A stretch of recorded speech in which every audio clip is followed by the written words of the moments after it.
धनु एस्ट्रो के दर्शकों जरा ध्यान से सुनिए। अगर आपके सारे काम बिगड़ते चले जाते हैं, कोई भी काम आपका बनता ही नहीं है, मेहनत सारी बर्बाद हो जाती है, या फिर आप कोई ऐसा काम है, कोई ऐसी दिक्कत है, कोई ऐसी परेशानी है जिससे आप लगातार परेशान हैं, स्ट्रेस में रह रहे हैं, जैसे कर्जा है, बीमारी है, क्लेश है, शत्रु बाधा है, कुछ भी है, तो इन सब का कारण आपकी कुंडली में छिपा हो सकता है। कोई पाप ग्रह योग हो, किसी प्रकार की कोई महादशा अंतरदशा हो, कुंडली दिखाएंगे तो इस सब समस्या का समाधान आपको स्पष्ट तौर पर प्राप्त हो जाएगा। लेकिन इसी के साथ साथ जब कहीं भी कुछ भी न समझ में आए, चारों तरफ अंधकार ही अंधकार दिखाई दे और कोई मार्ग ना समझ में आए, तो उस समय पर आप इस उपाय को करके देखना। किसी भी सोमवार से लेकर अगले सोमवार तक इस उपाय को चलने देना। एक ही हफ्ते के अंदर अंदर समस्या से छुटकारा प्राप्त होगा 100% गारंटी से। भोले बाबा से जुड़ा ये उपाय है, तो ध्यान से सुन लो। इस उपाय को कैसे करना है। आपको पार्थिव शिवलिंग बनाने हैं, मिट्टी के शिवलिंग आपको बनाने हैं और अपने घर में ही उन्हें स्थापित करना है। भगवान भोलेनाथ का कोना है ईशान कोण। पूर्व दिशा और उत्तर दिशा के बीच में जो कोना है उसे ईशान कोण कहते हैं।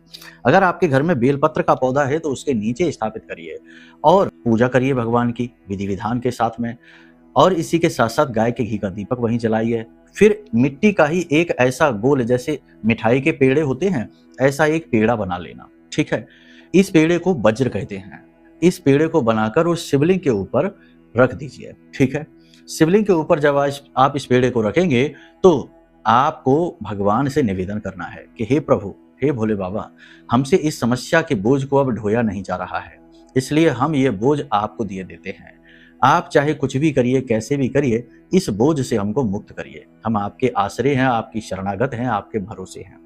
इस प्रकार निवेदन करिए भगवान से, भावपूर्ण निवेदन करिए। कोई भी उपाय फलित ही तब होता है जब उसमें भाव और विश्वास दोनों शामिल होते हैं।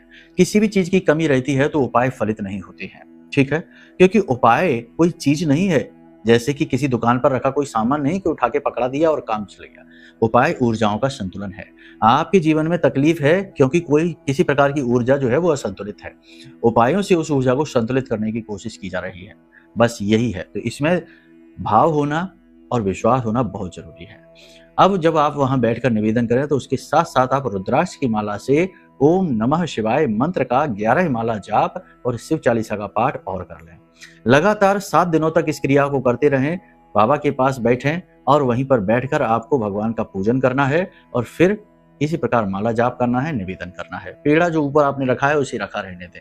7 दिन के अंदर अंदर समस्या आपकी दूर हो जाएगी। अगले सोमवार को इस पूरी सामग्री को जल विसर्जित कर दें, आपका उद्धार हो जाएगा। प्रेम से बोलिए जय माई की।